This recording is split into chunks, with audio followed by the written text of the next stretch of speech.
I was imprisoned in a deep pit of despair.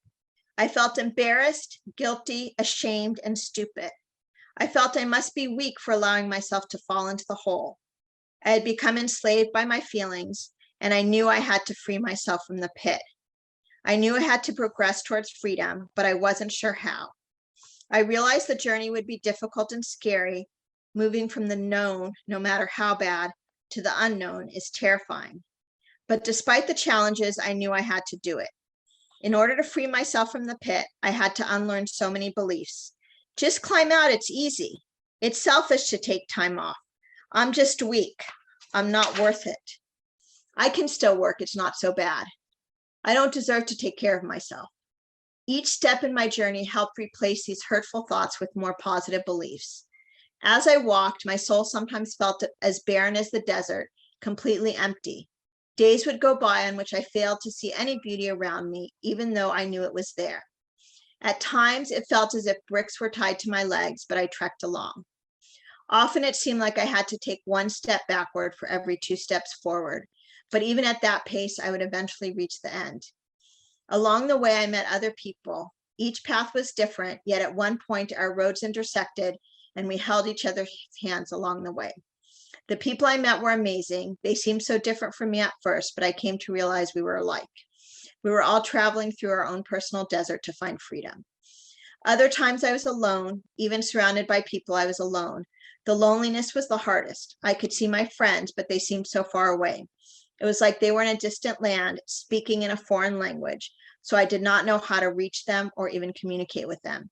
So I wandered alone until I met new travelers, and we once again walked the road together. I continue the journey to this day. Through the barrenness, the isolation, and the despair, I am making it to the other side. I can see the beautiful green land just in front of me. I can even hear the laughter. When I reach this new land, not only will I be free, but I will be stronger from my journey. This poem is called The Swing. The Swing. I am swinging between 2 planes of existence. Today I am in a frenzy, ideas, solutions, thoughts bouncing on a trampoline, and I want to dance, to sing. I am a goddess, the most brilliant on the planet. I am Tarzan swinging on his vine, from elation to darkness and back. Today I love myself, tonight I will hate myself.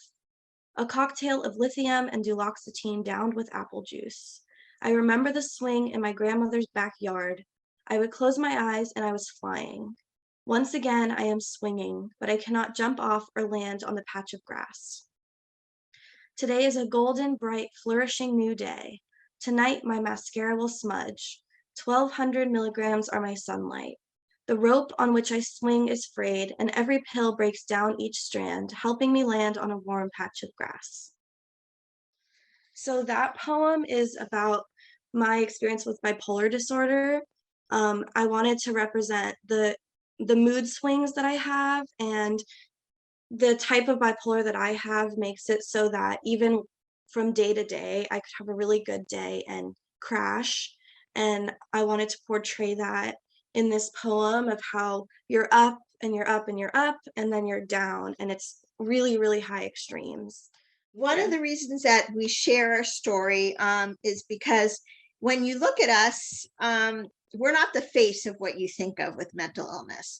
And even when I was in the hospital, it was when I was doing the outpatient, they knew me and they're like, oh, you don't belong here, because I didn't look like I belong here. So kind of by sharing my story, I'm lucky because I'm able to, but not everybody can. So it kind of shows that it can affect anybody, and it's nothing to be ashamed of. So that's kind of why we share our story.